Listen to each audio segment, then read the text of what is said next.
ये मेरा है बोन 1, दिस इज बोन 2, यहाँ पे है लिगामेंट। जैसे ही मैं हाथ को ऐसे कर रहा हूँ, रिलैक्स्ड स्ट्रेच, रिलैक्स स्ट्रेच, मतलब ये जो लिगामेंट है ये क्या है, इलास्टिक है।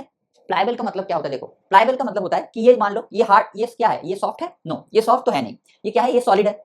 लेकिन हम लोग इसे एक लिमिट तक बेंड कर सकते हैं, ये देखो एक लिमिट तक हम लोग इसे बेंड कर सकते हैं, इस साइड में भी और इस साइड में भी। लेकिन ज्यादा बेंड करेंगे, मतलब इतना तक बेंड कर सकते हैं, लेकिन इससे ज्यादा बेंड करने की कोशिश करेंगे तो क्या होगा, टूट जाएगा। मतलब ये सॉलिड तो है लेकिन इसे प्लायबल है, प्लायबल यानी एक लिमिट तक इसका इलास्टिसिटी है। फॉर एग्जांपल अगर मैं बात करूं, हमारा जो ये आउटर एयर है ना, यहाँ पे क्या है, यहाँ पे ये देखो एयर को हम लोग थोड़ा सा मोड़ सकते हैं, देखो किसकी वजह से, बिकॉज इसके अंदर।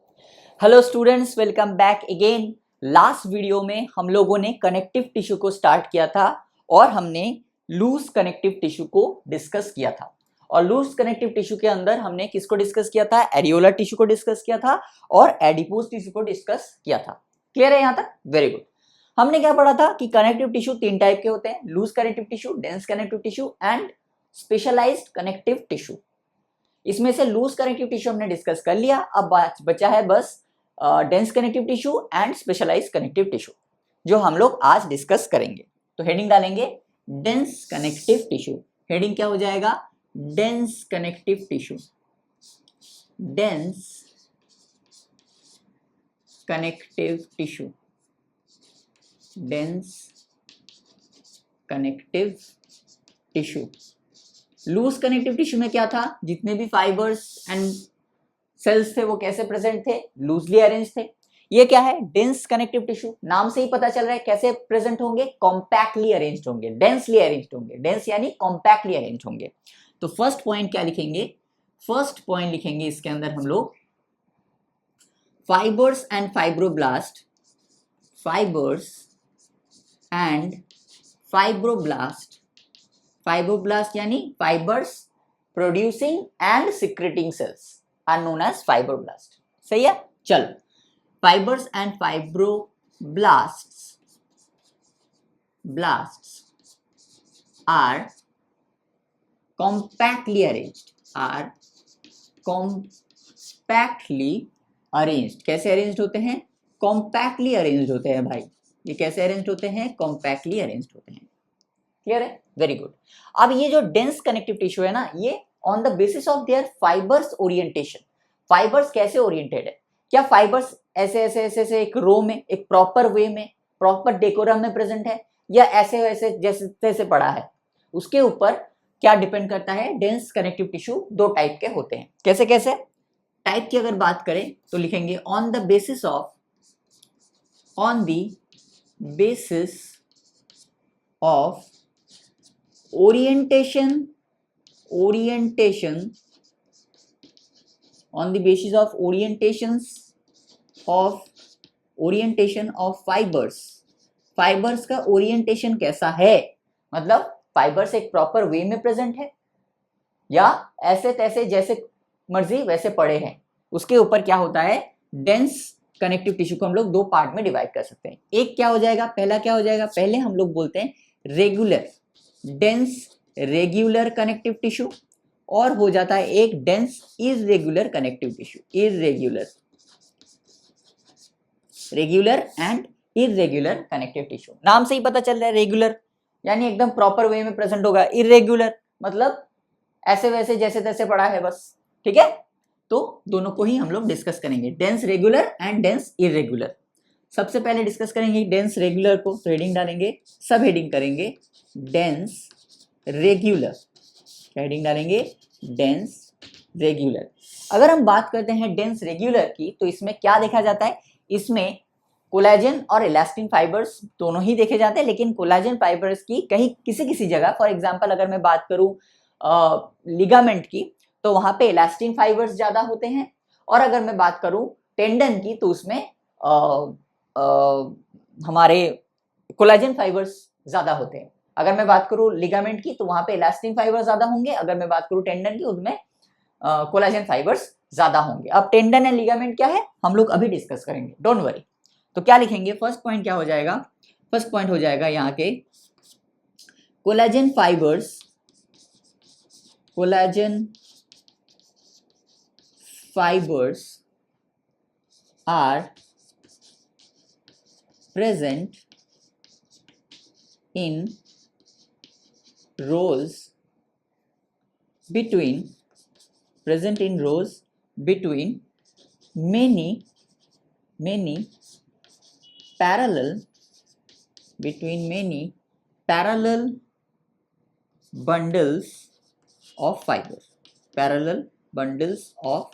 fibers। मतलब कैसे होंगे? कोलेजन फाइबर किसके अंदर प्रेजेंट होंगे? बंडल्स के अंदर, फाइबर बंडल्स के अंदर। और वो बंडल्स कैसे प्रेजेंट होंगे? वो बंडल्स प्रेजेंट होंगे parallel to each other, right. तो कैसा होगा उसका अरेंजमेंट? कैसा होगा? मान लो ये सारे सेल्स है, सेल्स जो है ऐसे एक प्रॉपर वे में है। ये क्या है? फाइब्रोब्लास्ट है। और ये क्या है? This are the collagen fibres. देखो एक रो में प्रेजेंट है, एक प्रॉपर वे में, एक प्रॉपर डेकोरम में प्रेजेंट है। सारे के सारे कैसे प्रेजेंट है? सारे के सारे प्रॉपर डेकोरम में प्रेजेंट है। तो इसको हम लोग क्या बोलेंगे? इसको हम लोग बोलेंगे डेंस रेगुलर। अब डेंस रेगुलर के दो फेमस एग्जांपल क्या क्या है? एक है आपका लिगामेंट, दूसरा है आपका टेंडन।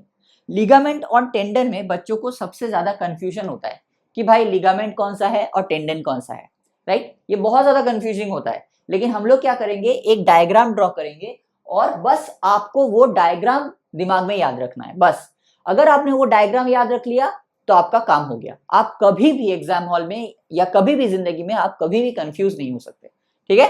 तो क्या लिखेंगे? एक साइड में लिखेंगे लिगामेंट, एक साइड में लिखेंगे लिगामेंट और एक साइड में लिखेंगे टेंडन। क्या लिखेंगे? टेंडन। सबसे पहले इसके कुछ कैरेक्टर्स देख लेते हैं, उसके बाद हम लोग डायग्राम को ड्रॉ करेंगे। Don't worry. पहला कैरेक्टर क्या हो जाएगा लिगामेंट का? लिगामेंट क्या करता है? लिगामेंट बेसिकली क्या करता है? बोन के साथ बोन को कनेक्ट करता है। क्या करता है? बोन के साथ बोन को कनेक्ट करता है। कनेक्ट बोन विथ बोन,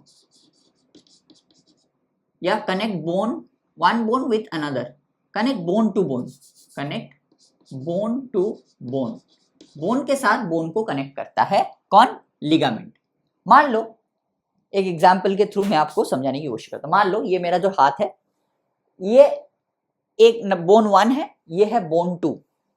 अब इस बोन के साथ इस बोन को हम लोग अटैच कैसे करेंगे? लिगामेंट के साथ। ये मान लो मेरा लिगामेंट है जो ऐसे है, राइट। अब हाथ को अगर मैं ऐसे करता हूं तो लिगामेंट क्या हो जाएगा? रिलैक्स्ड हो जाएगा। हाथ को मैं ऐसे करता हूं तो लिगामेंट क्या होगा? स्ट्रेच हो जाएगा। देखो, देख पा रहे हो? ये मेरा है बोन 1, दिस इज बोन 2, यहां पे है लिगामेंट। जैसे ही मैं हाथ को ऐसे कर रहा हूं, रिलैक्स्ड, स्ट्रेच, रिलैक्स, स्ट्रेच। मतलब ये जो लिगामेंट है ये क्या है? इलास्टिक है। लिगामेंट का नेचर कैसा है? इलास्टिक है। तो क्या लिखेंगे? दूसरा point, elastic in nature, elastic in nature. अब मुझे एक चीज आप बताइए, लास्ट वीडियो में मैंने डिस्कस किया था कोलाजन फाइबर्स और इलास्टिन फाइबर्स को, राइट। अब मुझे एक चीज बताओ, अगर इलास्टिक नेचर का है लिगामेंट तो इसमें कौन से फाइबर्स प्रेजेंट होंगे? क्या इसमें इलास्टिन फाइबर्स प्रेजेंट नहीं होंगे? ऑब्वियस सी बात है, क्योंकि हमने क्या पढ़ा था कि इलास्टिक फाइबर्स जो होते हैं वो क्या होते हैं? वो इलास्टिन प्रोटीन से बने हुए थे और वो इलास्टिक नेचर के होते हैं। ऑन दी अदर हैंड अगर आप बात करें कोलाजन फाइबर्स की, तो कोलाजन फाइबर्स किससे बन रहे थे? कोलाजन प्रोटीन से बन रहे थे और वो इन इलास्टिक नेचर के थे, राइट। तो ये क्या है? इलास्टिक नेचर का है, तो किससे बना होगा? इलास्टिन फाइबर से। किससे बना होगा?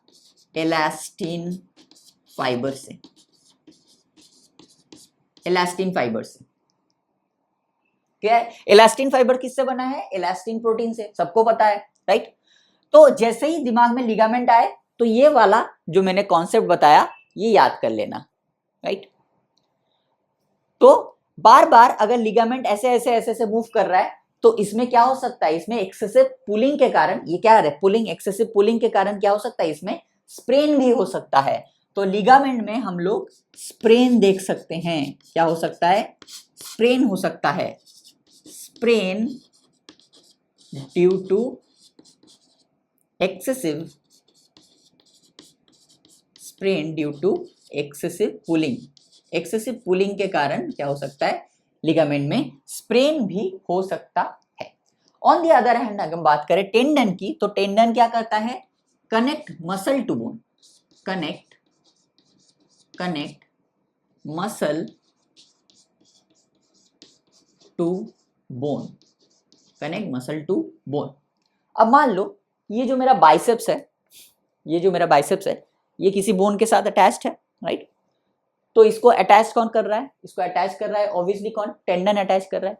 तो अगर मैं हाथ को ऐसे हिलाऊं, चाहे ऐसे हिलाऊं, चाहे ऐसे करूं, चाहे ऐसे करूं, चाहे ऐसे करूं, क्या यहाँ पे पर्टिकुलर इस बाइसेप्स मसल पे कोई फर्क पड़ता है? नहीं। लेकिन देखो अगर मैं दो बोन्स की बात करूं तो फर्क पड़ रहा है। अगर मैं हाथ को ऐसे करता हूं तो टेंडन रिलैक्स्ड होता है। अगर मैं हाथ को ऐसे घुमाऊं या ऐसे करूं या ऐसे करूं, कुछ भी करूं, तो टेंडन के ऊपर लिगामेंट के ऊपर हमेशा प्रेशर पड़ेगा, लेकिन टेंडन को कोई फर्क पड़ेगा? मैं ऐसे कर लूं, ऐसे कर लूं, ऐसे कर लूं, कोई फर्क नहीं पड़ेगा। तो जो टेंडन होता है वो कैसा होता है, वो इन इलास्टिक नेचर का होता है। कैसा होता है? वो इन इलास्टिक नेचर का होता है। इन इलास्टिक नेचर का होता है। क्लियर है? अब इन इलास्टिक नेचर का होता है, इसका मतलब क्या होगा, इसका मतलब ये कोलेजन फाइबर से बने होंगे, कोलेजन फाइबर से बने होंगे। इसमें कैसा बना होगा, कोलेजन फाइबर्स होंगे, राइट। अब जो डायग्राम की बात मैं कर रहा था, उस डायग्राम को यहां हम लोग ड्रॉ करेंगे। आप भी मेरे साथ साथ इस डायग्राम को प्लीज ड्रॉ कीजिएगा, ठीक है। मान लो पहले बोन ड्रॉ करते हैं। This is one bone and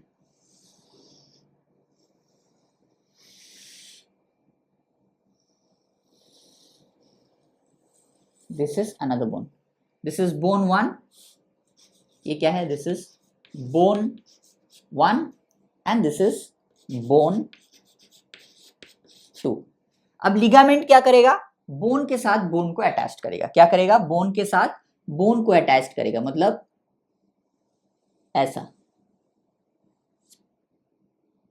ऐसा।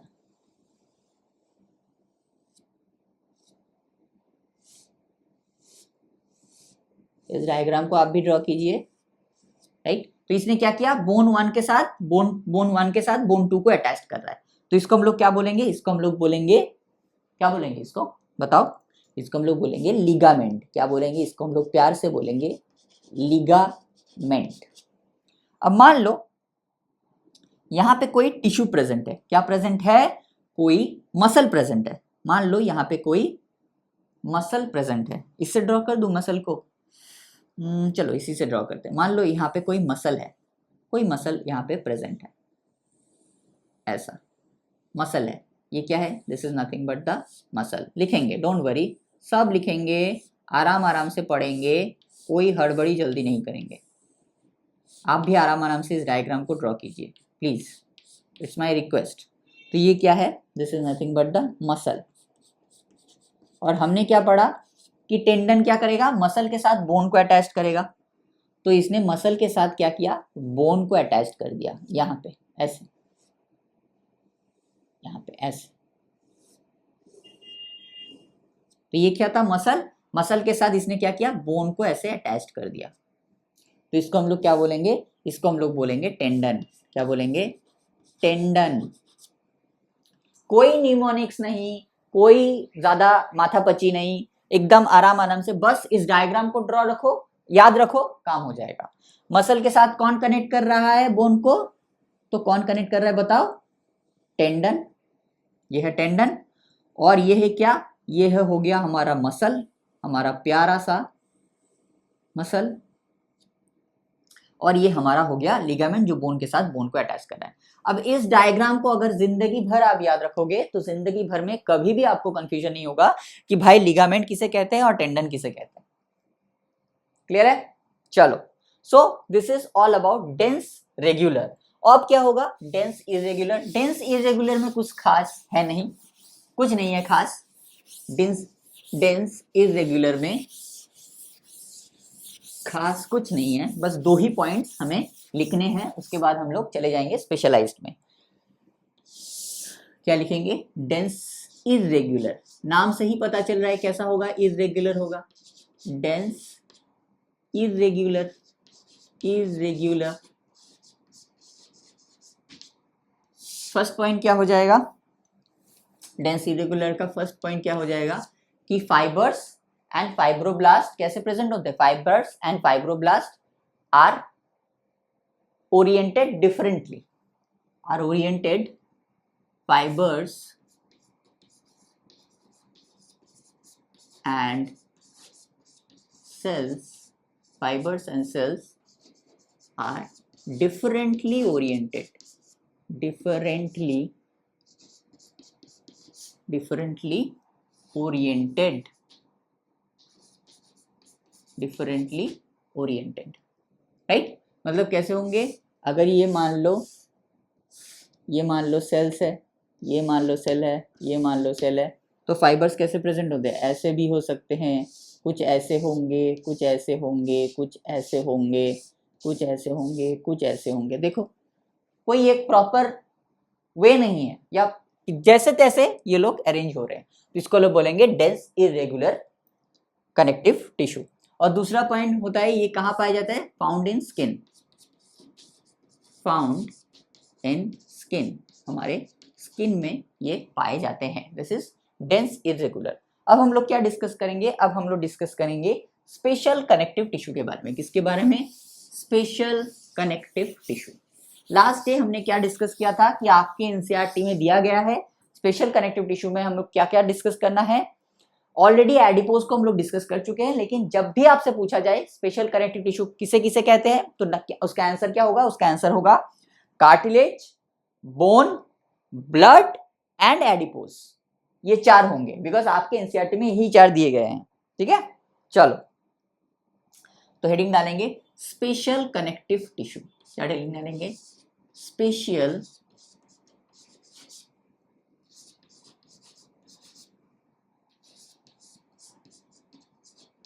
कनेक्टिव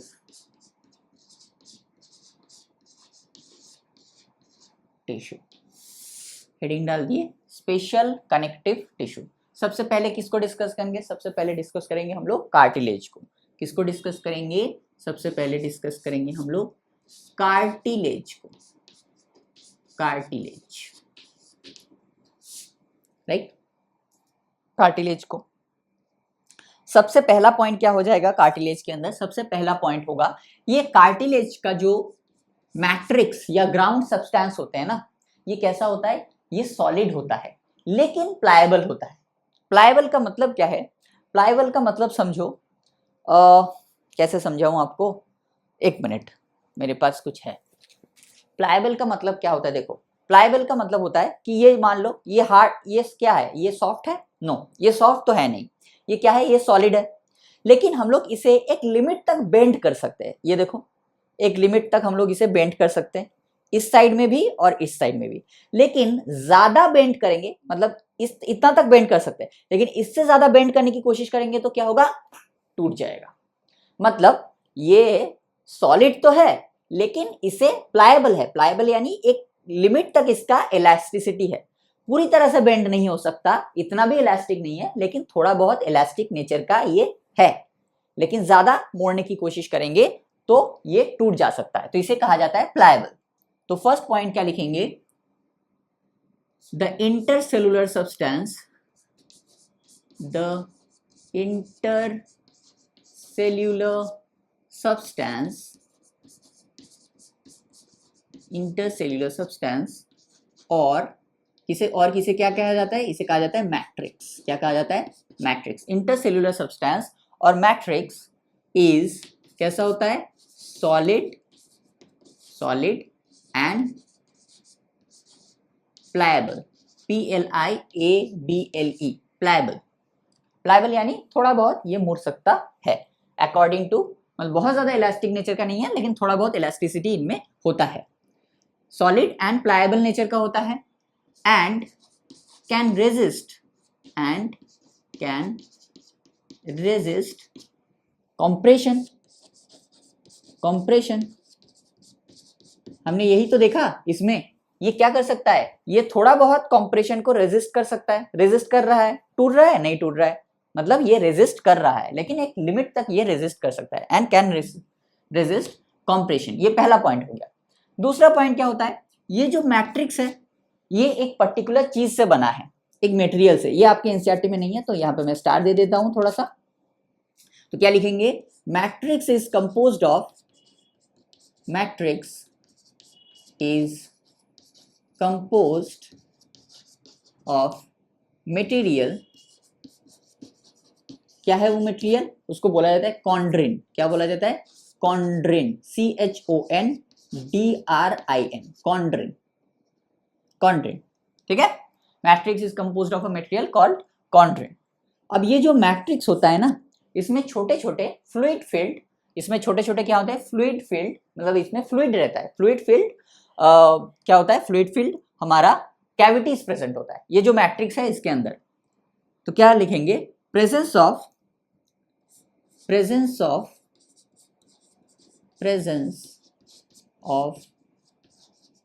फ्लूइड filled cavities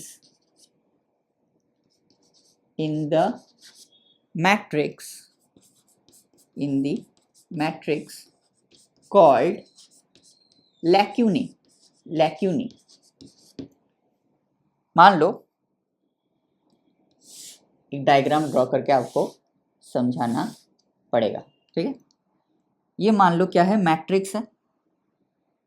ऐसे मैट्रिक्स में ऐसे क्या होते हैं, ऐसे कैविटीज होते हैं प्रेजेंट। यहाँ हो सकता है, यहाँ भी हो सकता है, यहाँ भी हो सकता है, यहाँ भी हो सकता है, यहाँ भी हो सकता है। So these are what, these are nothing but the fluid filled cavities। ये क्या है, these are nothing but, just a minute, these are nothing but fluid filled, इसके अंदर fluid है, fluid filled cavities। आप बोलोगे सर ये 2 cells क्यों बन रहा है, कुछ ही देर में पता चल जाएगा, डोंट वरी, कुछ ही देर में ये पता चल गया। ये क्या है, ये खाली जगह क्या है, this are nothing but the cavities. लेकिन इसमें क्या होता है, कैविटीज के अंदर फ्लूइड है, हो सकता है, फ्लूइड होता है, हो सकता है मतलब होता है। और बाहर क्या होगा, ये this is nothing but the matrix.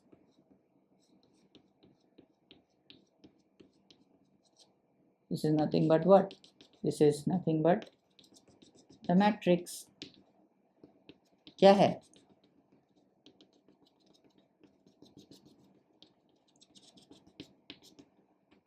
यहाँ पे भी ड्रॉ कर सकते हो, आप भी ड्रॉ कीजिए, राइट, आप भी इसे क्या कीजिए, आप भी इसे ड्रॉ कीजिए। बिकॉज आपके एनसीईआरटी में इतना डिटेल में चीज़ें को एक्सप्लेन नहीं किया गया है, और जितना डिटेल में आप चीज़ों को एक्सप्लेन कर पाएंगे उतना ही बेहतर होगा आपके लिए, ये याद रखिएगा। बिकॉज आप जितना भी सोच लो कि मैं रट्टा मार के निकाल लूँगा, नहीं होगा। तो इसे क्या कर, ये क्या है, this is nothing but the matrix, right, ये क्या है, this is nothing but the matrix. और ये जो फ्लूइड फील्ड कैविटीज है छोटे छोटे, इसको बोला जाता है लैक्यूनी। क्या बोला जाता है, लैक्यूनी, राइट। अब इस लैक्यूनी के अंदर क्या होता है, लैक्यूनी के अंदर होता है cartilage cells, cartilage producing cells भी कहा जाता है, कार्टिलेज सेल्स या cartilage producing cells called chondrocytes. क्या कहा जाता है, कॉन्ड्रोसाइट्स।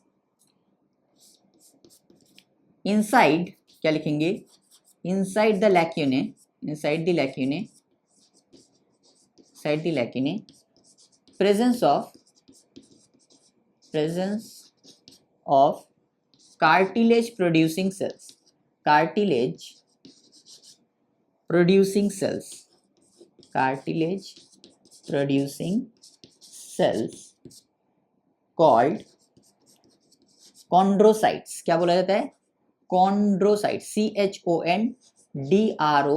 CHONDROCYTES, chondrocytes। तो इसके अंदर क्या होगा, इसके अंदर सेल्स प्रेजेंट होंगे। कौन से sales, chondrocyte sales.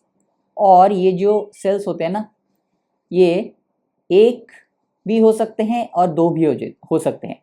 In majority of the cases क्या होता है, ये 2 में प्रेजेंट होते हैं। इन मेजॉरिटी ऑफ द केसेस क्या होता है, ये 2 फॉर्म में प्रेजेंट होता है। ये जो सेल्स होता है एक लैक्यूने के अंदर दो दो सेल्स प्रेजेंट होते हैं। तो ये हो गया लैक्यूने, ये हो गया क्या, ये हो गया हमारा कॉन्ड्रोसाइट।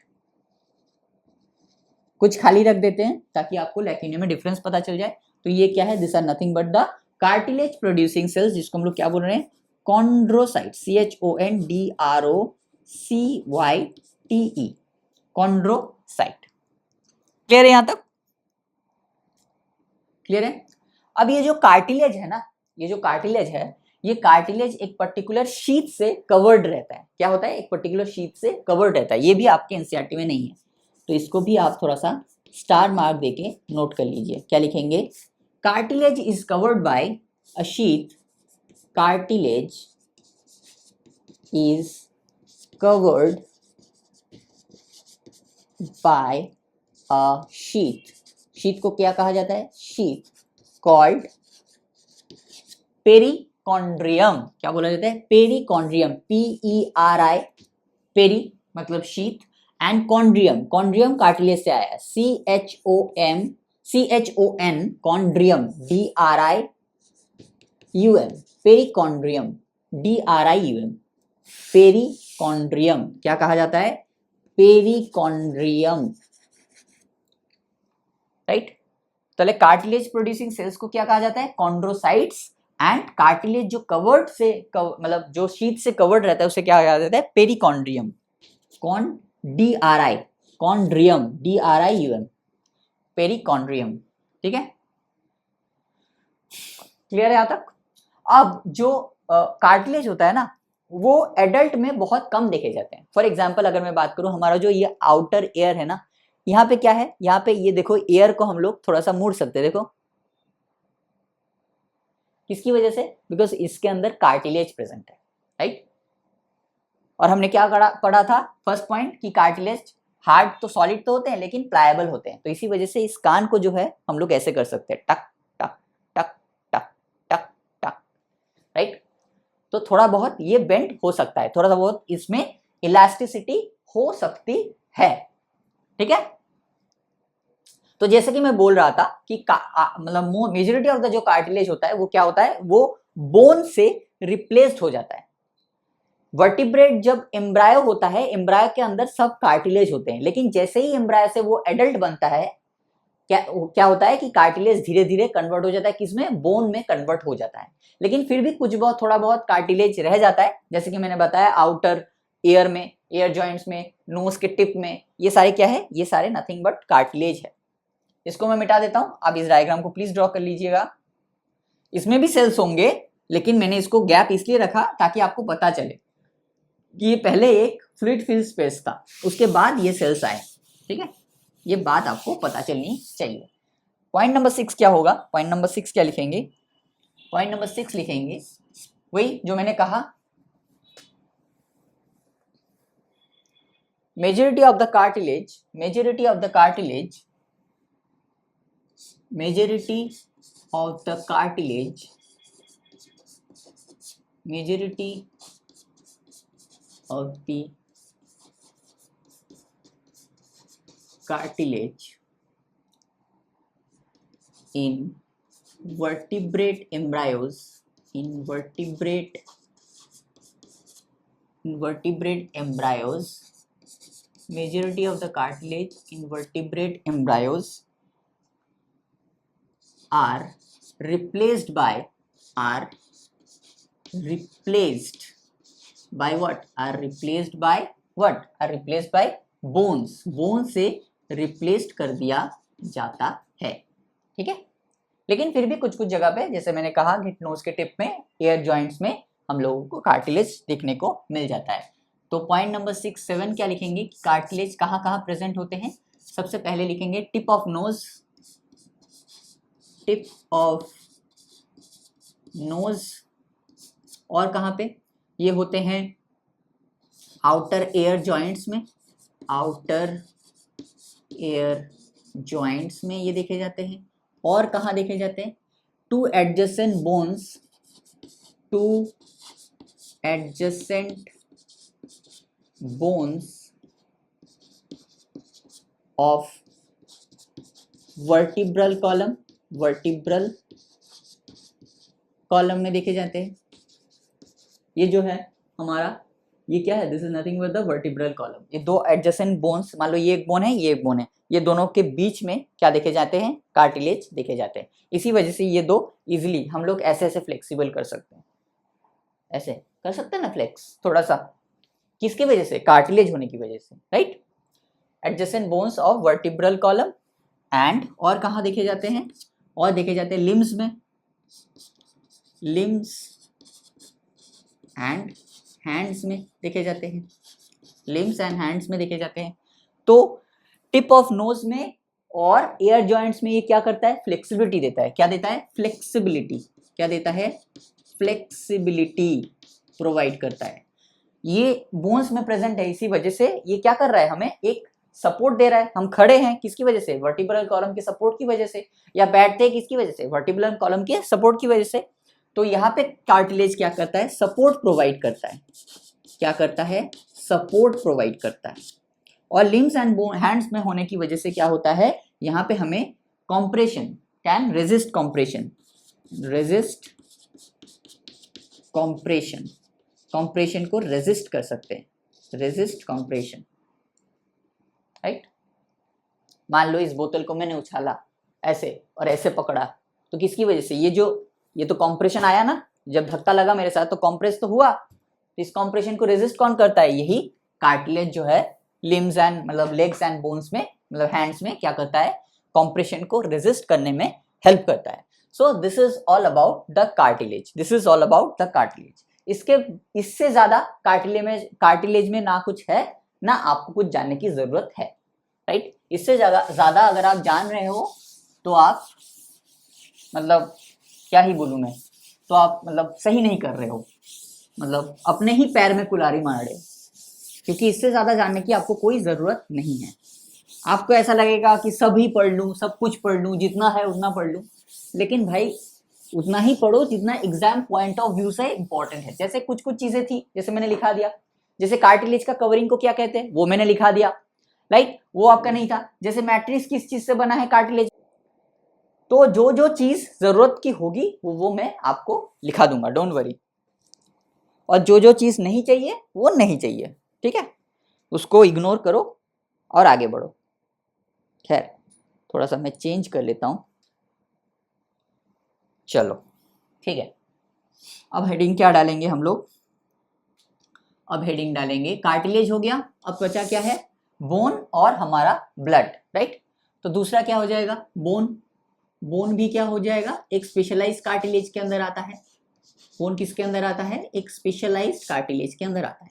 बोन्स में क्या होता है, बोन्स में ये जो कार्टिलेज होते हैं, क्या देखो ये मैंने कहा कि बोन है, क्या मैं इसको फ्लेक्स कर सकता हूँ, इसको मैं फ्लेक्स कर सकता हूँ, नहीं कर सकता हूँ। इसको मैं फ्लेक्स करने जाऊंगा टूट जाएगा मैं कैसे पढ़ाऊंगा आपको, ये टूट जाएगा मेरा। तो ये कैसा होता है, वहां पे मैट्रिक्स कैसा था, सॉलिड था लेकिन प्लायबल था। लेकिन ये क्या प्लायबल है, नहीं है। ये इसको मैं कुछ करने जाऊंगा ये टूट जाएगा फिर हो जाएगा मेरा, ठीक है। तो यहाँ पे कैसा होता है, यहाँ पे जो मैट्रिक्स होता है वो नॉन प्लायबल होता है। कैसा होता है, नॉन प्लायबल होता है। और ये किसकी वजह से होता है, बचपन से हम सुनते हैं कि बोन्स में क्या होता है, कैल्शियम होता है और क्या होता है, फॉस्फेट होता है। तो calcium phosphate and calcium carbonates होते हैं बोन्स में। इसी वजह से फॉस्फेट एंड कार्बोनेट्स की वजह से क्या होता है, एंड फाइबर्स होते हैं। अब बताओ ये बोन जो है क्या ये इलास्टिक है, नहीं, ये इलास्टिक तो है नहीं। तो इसका मतलब कौन सा फाइबर होगा, कोलेजन फाइबर्स होते हैं, राइट, कोलेजन फाइबर्स होते हैं। तो बोन्स में क्या होता है कि calcium phosphate and calcium salts होते हैं बेसिकली, एंड फाइबर्स होते हैं। इसी वजह से जो बोन है ये हार्ड होता है एंड नॉन प्लायबल होता है। क्या होता है, नॉन प्लायबल होता है। और यही phosphate calcium salts and fibres जो है, यही बोन को जो है स्ट्रेंथ प्रोवाइड यही करता है। हमारा जो बोन है वो बहुत ज्यादा स्ट्रेंथफुल किसकी वजह से, इसी वजह से हमारा जो बोन है वो स्ट्रेंथफुल है। तो फर्स्ट पॉइंट क्या लिखेंगे, द मैट्रिक्स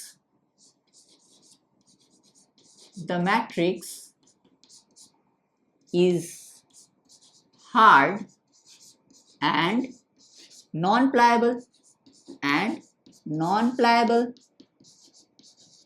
मतलब थोड़ा बहुत भी इलास्टिक नहीं है। कार्टिलेज में हम लोग क्या देख रहे हैं, थोड़ा बहुत था लेकिन एक एक्सटेंट तक था। उससे ज्यादा करेंगे तो टूट जाएगा। लेकिन बोन हल्का फुल्का भी नहीं कर सकते हम लोग, ठीक है। नॉन प्लायबल होते हैं, is hard and non pliable due to presence of what? Due to presence of calcium salt, calcium salt में कौन कौन आ जाएंगे, विद इन ब्रैकेट लिखेंगे कैल्शियम फॉस्फेट हो जाएगा, फॉस्फेट, एंड हो जाएगा कैल्शियम कार्बोनेट, कैल्शियम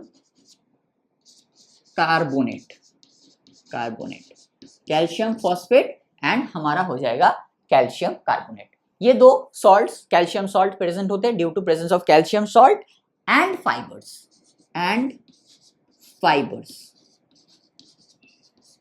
राइट। और यही कैल्शियम सॉल्ट एंड फाइबर्स जो है क्या करते हैं, बोन को स्ट्रेंथ प्रोवाइड करते हैं। This calcium salt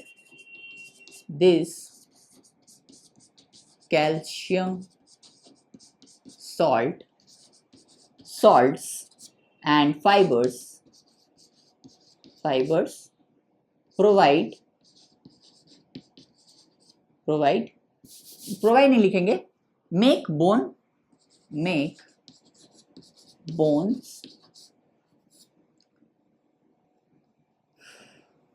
provide strength। चलो लिखते हैं, फाइबर्स provide strength।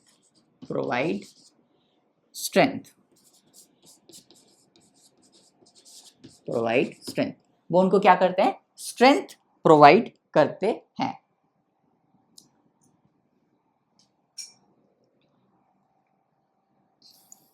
क्या करते हैं, बोन को स्ट्रेंथ प्रोवाइड करते हैं।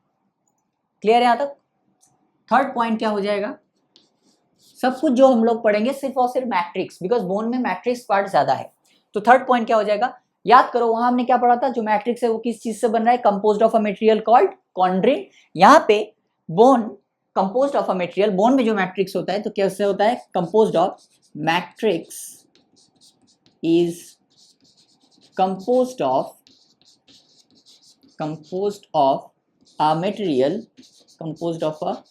Material called what? Called ossein, OSSEIN, ओसिन।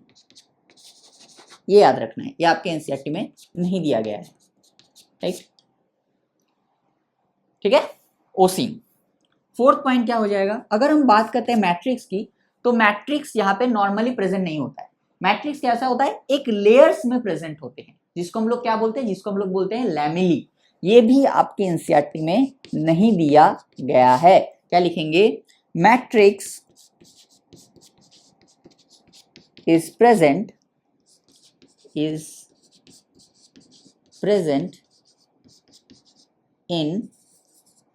layers, called lamellae, LAMELLAE,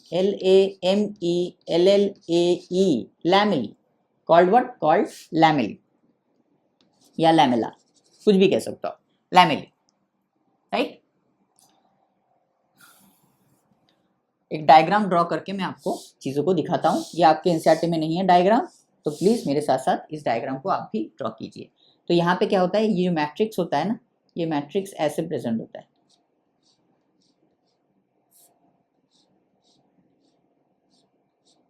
ऐसे रोज क्या लेयर्स में प्रेजेंट होता है। देखो लेयर में प्रेजेंट होते हैं, लेयर्स में।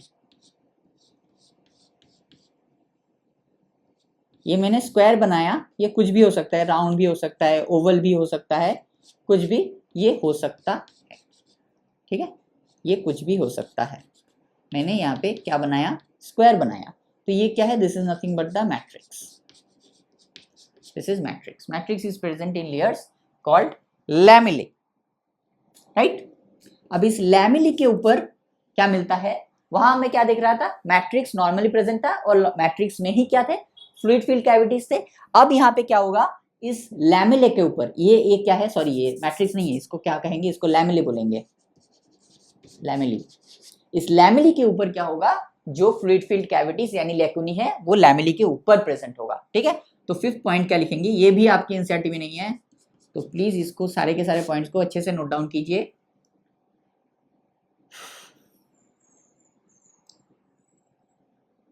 The fluid field cavity, sorry, ring like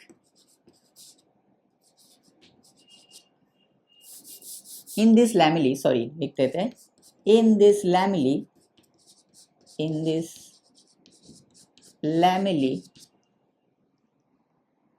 ring like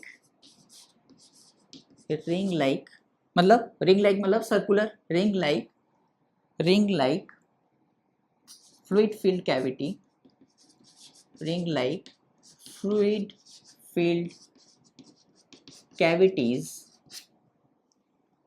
called lacunae are present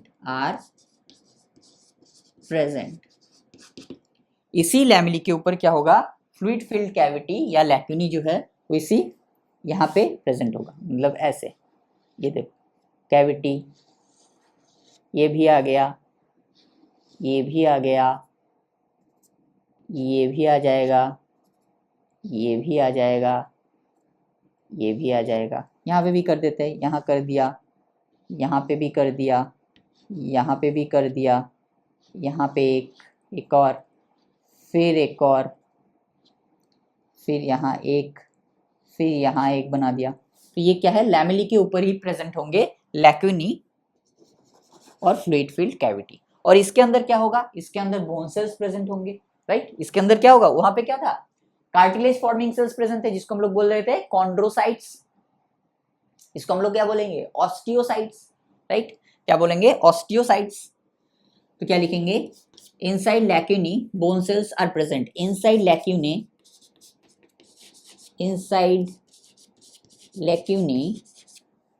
bone cells are present, inside lacunae bone cells are present, called osteocytes,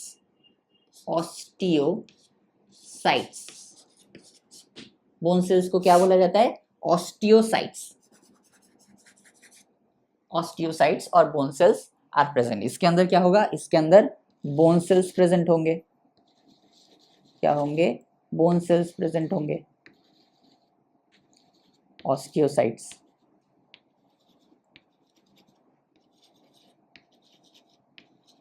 ये क्या है, इसको मैंने छोड़ दिया दिखाने के लिए, ये क्या है, दिस इज लैक्यूने, और ये क्या है, बोन सेल्स और ऑस्टियोसाइट्स,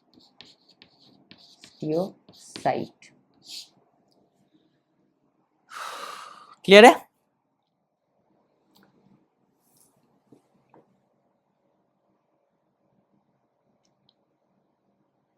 राइट, ये भी आपका एनसीईआरटी में है लेकिन उतना अच्छे से नहीं दिया गया है, फिर भी मैंने आपको लिखा दिया। क्लियर है। अब बोन भी क्या होता है, बोन भी जो है वो एक पर्टिकुलर शीट से कवर्ड होता है, वहां पे हम लोग क्या बोल रहे थे, पेरिकॉन्ड्रियम, या आप लोग क्या बोलेंगे, पेरीऑस्टियम, क्या बोलेंगे, पेरिकॉन्ड्रियम एंड पेरीऑस्टियम, क्या बोलेंगे, पेरिकॉन्ड्रियम एंड पेरीऑस्टियम। तो क्या लिखेंगे, पॉइंट नंबर 7 लिखेंगे, bone is covered by a sheath, bone is covered by a sheath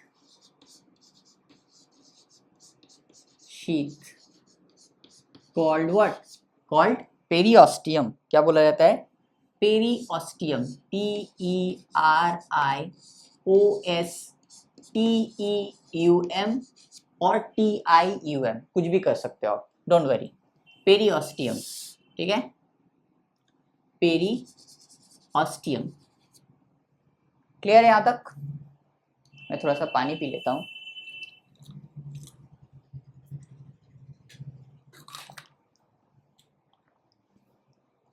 बहुत बढ़िया, सही है सब कुछ। पेरियोस्टियम, ये भी आपका एनसीईआरटी में नहीं है, तो प्लीज जरा इसको नोट डाउन कर लीजिए। और एक चीज आता है जिसको कहा जाता है बोन मैरो, इसके बारे में भी आपके एनसीईआरटी में सिर्फ यही कहा गया, it is the site of production of blood cells in some bones, लेकिन बोन मैरो के बारे में कुछ खास नहीं दिया गया है, लेकिन थोड़ा बहुत हम लोग लिखेंगे, हेडिंग डाल, सब हेडिंग एक छोटा सा हेडिंग करेंगे, बोन मैरो, क्या लिखेंगे, बोन मैरो। अब ये बोन मैरो क्या है, bone it's a type of fatty tissue, semi solid fatty tissue, it's a semi solid fatty tissue, it's a what, it's a semi solid fatty tissue. इसमें क्या होता है, इन सम बोन्स लिखेंगे, in some bones, in some bones it is the site for,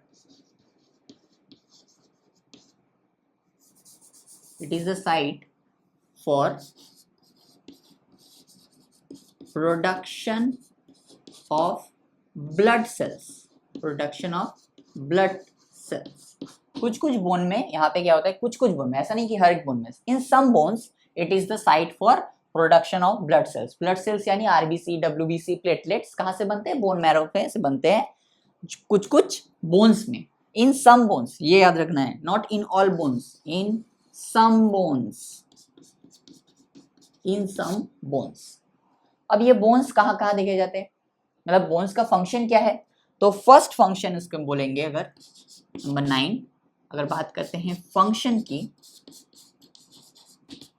तो bones का function क्या होगा, ये क्या करता है, एक प्रोवाइड स्ट्रक्चरल फ्रेमवर्क, एक स्ट्रक्चरल फ्रेमवर्क देता है हमारे बॉडी को, राइट, हमारे बॉडी को, ये स्कल है, ये रिब केज है, ये हैंड, ये पेल्विक एरिया, यहाँ पे होगा वर्टिब्रल कॉलम, और यहाँ पे लेग्स, तो क्या कर रहा है, एक स्ट्रक्चरल ओवरऑल एक फ्रेमवर्क दे रहा है, कौन, ये बोन्स। तो क्या लिखेंगे, provide structural framework, provide structural framework to the body, provided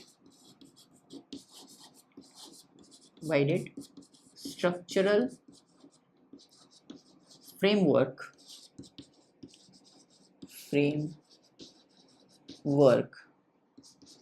to the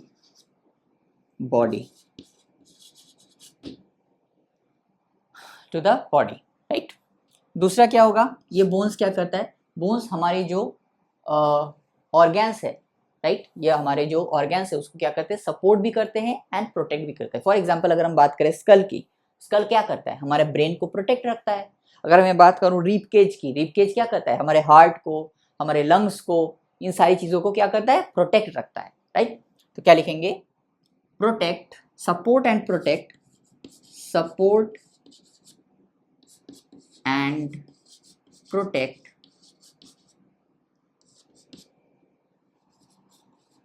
soft organs, support and protect soft organs, soft organs को क्या करता है, सपोर्ट करता है एंड प्रोटेक्ट करते हैं। और क्या होता है, और क्या होता है, लिम्ब बोन जो होता है, क्या होता है, लिम्ब बोन, लिम्ब बोन्स मतलब लॉन्ग बोन्स ऑफ लेग, मतलब long bones of leg. Leg क्या करता है, ये जो लेग है ये क्या करता है, जब हम खड़े हैं तो ये लेग क्या कर रहा है, हमारे बॉडी के जो अपर पार्ट है इसका जो पूरा वेट है, उस वेट किस पे टिका हुआ है, हमारे दो लेग्स के ऊपर। तो ये क्या कर रहा है, लिम्ब बोन्स सच एज, यहाँ पे लिखने भूल गया, such as long bone of legs provide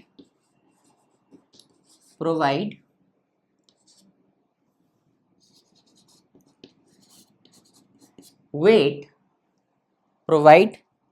carrying function, provide weight carrying function। इसका फंक्शन क्या है, हमारा जो वेट है उसको कैरी करना। जब हम खड़े होते हैं तो हमारा जो लेग्स है ये हमारे पूरे अपर बॉडी का जो वेट है उसको क्या करता है, कैरी करता है। तो limb bones such as long bones of legs provide weight carrying function, right. और क्या होता है, और क्या होता है, कोई बोल सकता है? और क्या होता है? और बोन्स में हमने क्या देखा, कैल्शियम सॉल्ट प्रेजेंट है एंड कैल्शियम सॉल्ट प्रेजेंट है, तो मतलब is a storage site for phosphate and calcium, ये भी बोल सकते हैं, right. Storage site, storage site, storage site for calcium and phosphate, calcium and phosphate, मतलब कैल्शियम कार्बोनेट आ गया तो कैल्शियम आ गया, एंड कैल्शियम फॉस्फेट आ गया तो फॉस्फेट आ गया। Calcium, calcium and phosphate is a storage site for calcium and phosphate. और क्या होता है बताओ? तो क्या होता है, बोन जो है हमारे जो स्केलेटल मसल है उसके साथ भी इंटरेक्ट करता है। फॉर एग्जाम्पल मैं अगर बात करूं ये बाइसेप्स की, जब मैं बात करूं इस ट्राइसेप्स की, ये किसके ऊपर टिका हुआ है? ये नीचे जो बोन है उसके ऊपर टिका हुआ है, राइट। तो क्या कर रहा है, लोकोमोशन एंड मूवमेंट में भी हेल्प कर रहा है। तो क्या लिखेंगे, क्या लिखेंगे, इस साइड को मिटा देते, लिखते हैं इस वाले पोर्शन को मिटा के लिखते हैं, इस वाले पोर्शन को मिटा के लिखते हैं, क्या लिखेंगे, it is interacted with, it is मतलब bone also interacted, it is interacted with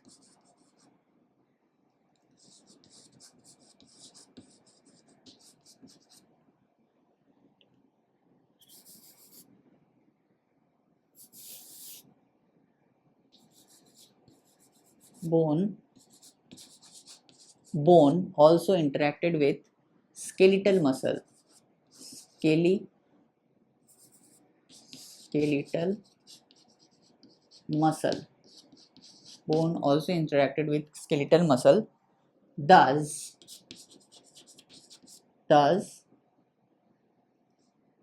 helps in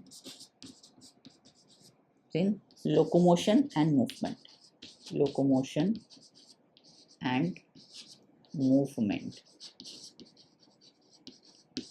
locomotion and movement में हेल्प करता है।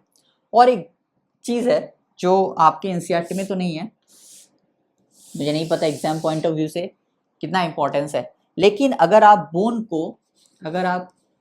को किसी एसिड में रख दोगे, एसिड फॉर एग्जांपल मान लो HCl में अगर आप रख दोगे तो क्या हो जाएगा, वो बहुत ज़्यादा सॉफ्ट हो जाएगा। मतलब एक जो बोन होता है ना उसमें 70% इनऑर्गेनिक मैटर होता है और 70% एंड 30% जो होता है उसमें ऑर्गेनिक मैटर होता है, ऑर्गेनिक।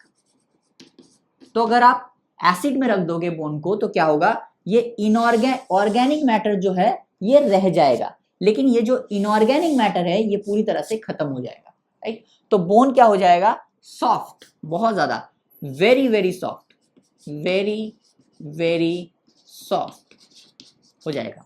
लेकिन ऑन द अदर हैंड अगर आप बोन को लोगे और किसी बेस में रख दोगे, किसी बेस में मान लो potassium hydroxide KOH, potassium hydroxide में रख दोगे तो कोई उसे फर्क नहीं पड़ेगा, no change, no change, right. ये इंफॉर्मेशन है, पता नहीं कितना इंपॉर्टेंट है लेकिन मैंने लिखा दिया आपको, right.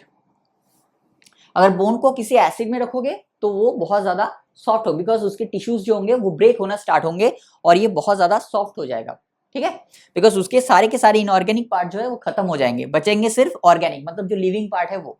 On the other hand अगर बोन को लेके हम किसी बेस में रख दें, मतलब पोटेशियम हाइड्रोक्साइड में रख दें या किसी भी बेस में रख दें, तो उसमें कोई भी चेंज नहीं होगा, वो जैसा था हार्ड एंड नॉन प्लायबल वैसा ही रहेगा, हार्ड एंड नॉन प्लायबल।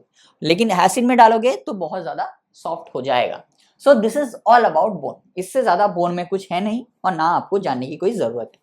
बचा है सिर्फ एक, दैट इज ब्लड, लेकिन ब्लड में कुछ खास है नहीं, 3 ही पॉइंट्स है जो करके हम लोग आज का लेक्चर यहाँ पे खत्म करेंगे, क्योंकि ब्लड को हमें कहाँ पढ़ना है, सर्कुलेशन में जाके पढ़ना है। सर्कुलेशन वाला जो चैप्टर है ह्यूमन फिजियोलॉजी में, वो जब पढ़ेंगे तब हमको जाके ब्लड पढ़ना पड़ेगा। तो क्या लिखेंगे, 3 ब्लड, ब्लड में क्या क्या पॉइंट लिखेंगे। सबसे पहला पॉइंट जो है इसे क्या कहा जाता है, इसे फ्लूइड कनेक्टिव टिश्यू कहा जाता है, known as, it is a fluid connective tissue. It is a fluid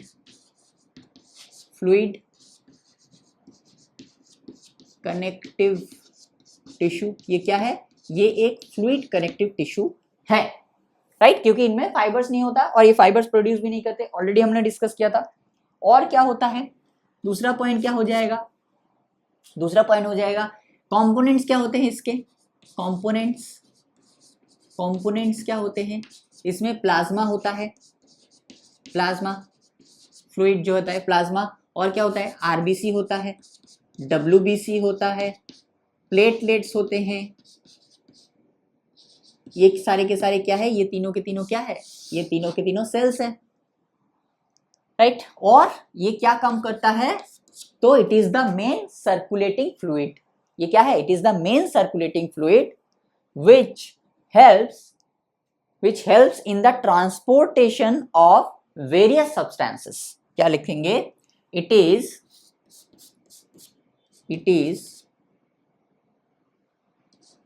the main circulating fluid।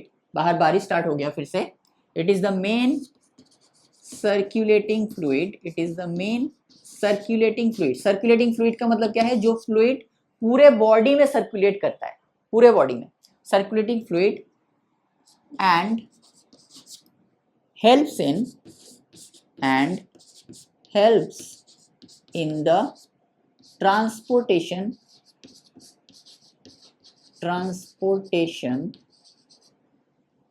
of various substances already हम लोगों ने इसके बारे में डिस्कस किया था कि इसका काम क्या है। इसका काम है कि सेल में न्यूट्रिशंस और ऑक्सीजन पहुंचाना, और सेल्स में जो कार्बन डाइऑक्साइड है एंड जो डिब्रिस है या जो वेस्ट मटेरियल है उसको सेल से लाके डस्टबिन में फेंक देना, ये इसका काम है। तो यही ये करता है। It is the main circulating fluid which helps in the transportation of various substances. जो मेन है वो क्या है? ऑक्सीजन है एंड कार्बन डाइऑक्साइड है, ठीक है। So this is all about हमारा connective tissue, specialised connective tissue, ठीक है। तो आज का लेक्चर यहां तक रखते हैं, फिर मिलेंगे कल हम लोग बोर्ड वर्क पे, और हम लोग मस्कुलर टिश्यू खत्म करेंगे। न्यूरल टिश्यू कुछ खास है नहीं, तो मैं कोशिश करूंगा मस्कुलर और न्यूरल को एक ही साथ आपको खत्म कर दूं अगर हो सके तो, ठीक है। चलो आज का लेक्चर यहां तक रखते हैं, फिर मिलेंगे कल बोर्ड वर्क में। तब तक के लिए wish you all the very best and bye.